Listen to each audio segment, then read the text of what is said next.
Saya janda anak 2. Sekarang ini berat menanggung beban hidup. Bolehkah wanita seperti saya menawarkan diri untuk dipoligami?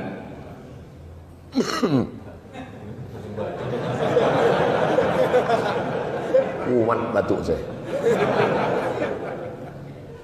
Apakah saya zalim pada istri sahnya, istri dia yang pertama? Zalim itu kalau keluar dari hukum Allah, itu baru zalim. Batasan zalim tidak zalim itu, mana dia baru zalim? Kalau keluar dari hukum Allah. Sekarang saya tanya bapak-bapak, apakah poligami itu keluar dari hukum Allah? Berani bapak jawabkan karena nggak ada perempuan. Bapak tak tahu bahwa kamera ini terang di bawah. Itu hukum kaedahnya. Kalau keluar dari hukum Allah baru zalim. Ini banyak sekarang. Ustaz, tetangga saya punya utang, tapi saya mau nagih rasanya nggak enak hati. Saya kan zalim Pak Ustaz. Zalim itu kalau keluar dari hukum Allah. Ustaz, itu tanah rumah sebenarnya tanah almarhumah mak saya. Tapi saya segan nanya sama kakak saya takut zalim. Justru kalau mau menyelamatkan dia dari harta haram, tanya dia. Kakak, ini kan harta almarhumah mak kita kan? Ini harus dibagi. Zalim tidak zalim itu batasannya adalah hukum Allah. Jelas? Ini tak perlu saya detailkan lagi. Saya jawab secara umum saja. Ustaz, saya mau tanya, bagaimana hukumnya seorang laki-laki menikahi perempuan yang sedang hamil, sementara jabang bayi bukanlah anak dari laki-laki tersebut? Tidak boleh menikahi perempuan yang sedang hamil. Tidak boleh menyiramkan air di tanaman yang ditanam oleh saudaramu, kata Nabi SAW. Itu bukan tanaman. Nabi tidak menggunakan kata-kata yang porno, karena adab akhlak Nabi tinggi. Kata Nabi, jangan menyiramkan air di tanam yang ditanam oleh saudara.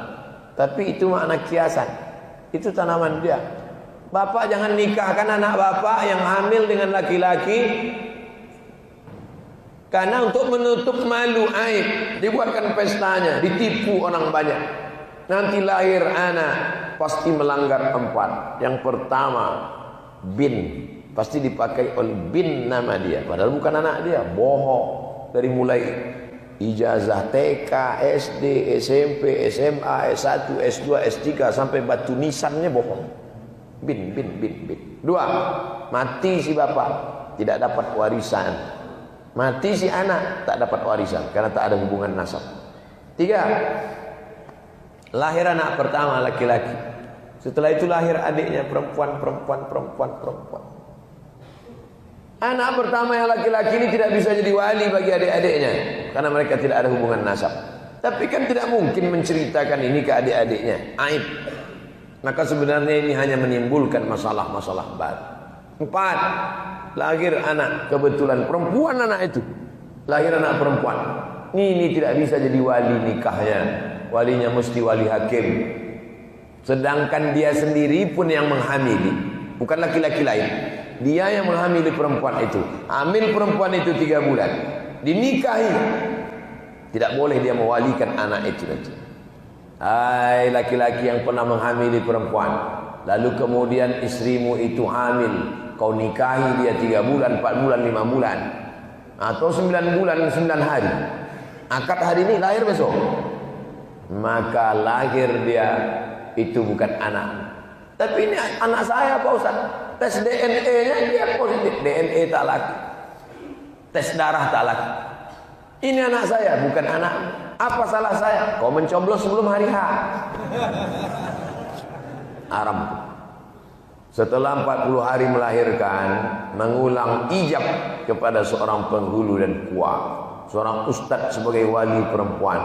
Jadi waktu akad hanya 4 orang, pria, wanita, penghulu, wali. Mempermain-mainkan hukum Allah Subhanahu wa taala. Hamil, nikah, lahir anak, ijab lagi. Kalau ijab kabul kedua kali, berarti ijab kabul yang pertama mansukh, batal. Lalu selama serumah itu apa hukumnya? Setempat tidur, serumah, pergaulan, sedangkan hukum batal. La haula wala quwata illa. Jangan main-mainkan hukum Allah Subhanahu wa taala.